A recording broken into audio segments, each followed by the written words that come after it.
Brian's up at the house the day before me and tell me the wood's arrived. Oh, good, I think. We used up a shocking amount of wood this past winter, so better resupply now while it's top of mind. Plus, we buy it from our neighbor with the orchard, so it's not only very good smoked apple wood, it's very, very, very local. They deliver it via forklift.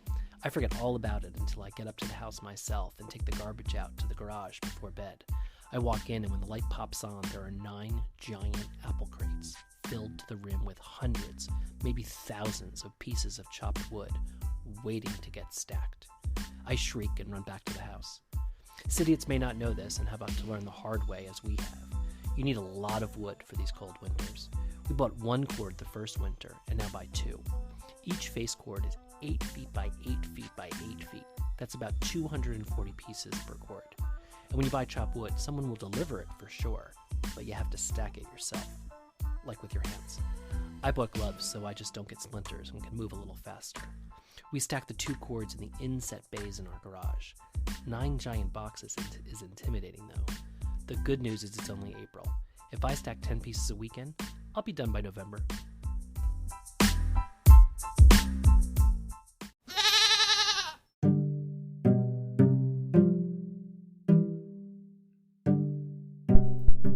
I'm Matt Zucker, and this is Cidiot, learning to live and love life in the Hudson Valley.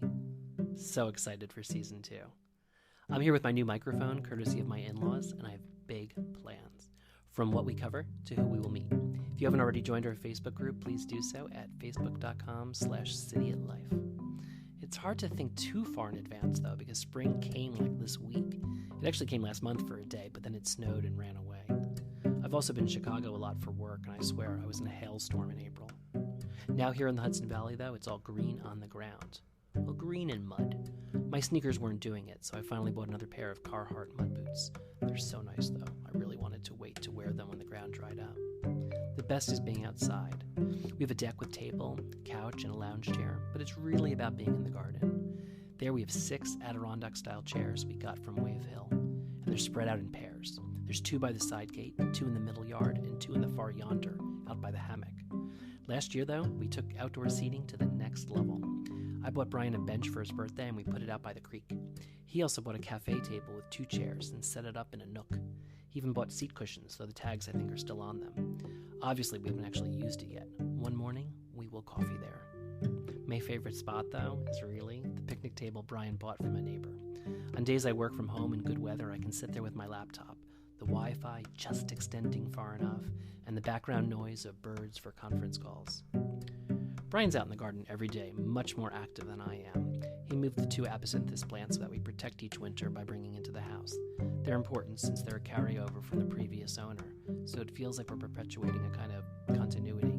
That and we're not giving up and paving the backyard. Winter leaves quite a mess. The walkways through the garden with little stones need to be relaid, and the gardening beds need to be edged. That flooding is really getting annoying. Every year, a bit more. We can see where the low spots are, there's enough drainage for the creek. We were talking to the DEC and some other experts about dredging and other solutions. Climate change, folks, is local. Brian's also been laying straw along the beds to protect new seeds from the birds. Then there's just futzing with new visions. The other day, he moved a young tree from by the front gate to, well, don't know exactly where it went. I'm afraid to ask him. He asked me why I don't take a bigger interest in the garden, and I say I do, as I sit down on that bench by the creek and look out at the pleasant sight of Brian restoring it every season.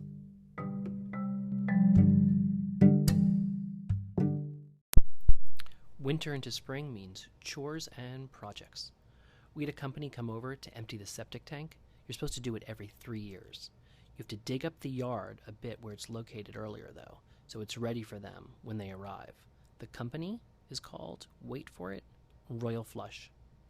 Our bigger project, however, is that we're finally repainting the exterior of the house. We did the garage, the goat shed, and the fence the last 2 years, and now it's time to hit the main building. It's actually going to be a stain rather than a paint, black. Kind of like a charcoal. It's going to be amazing. The green in the garden will pop.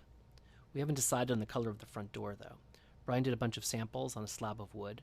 Red was a good idea at first, but now we think it'll stand out too much. I mean, we're not in Elizabeth Arden Spa. There's something about the yellow and the gold, but maybe not that yellow or gold. Gray would be the safe color. Back to the paint spore.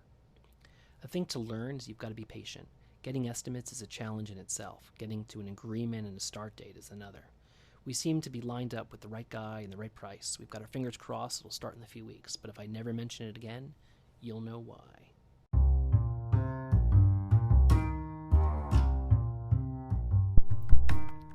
What I'm excited about in Season 2 falls into 4 areas. First, new friends. We met Jane and Nathan thanks to this show. Can't wait to see who else we meet this year. Also, new things to learn. I want to get deeper into the history of the town, the area.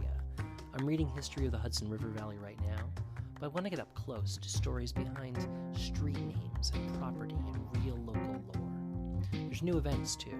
I was absolutely crushed to learn that car soccer, my favorite event, wasn't happening this year.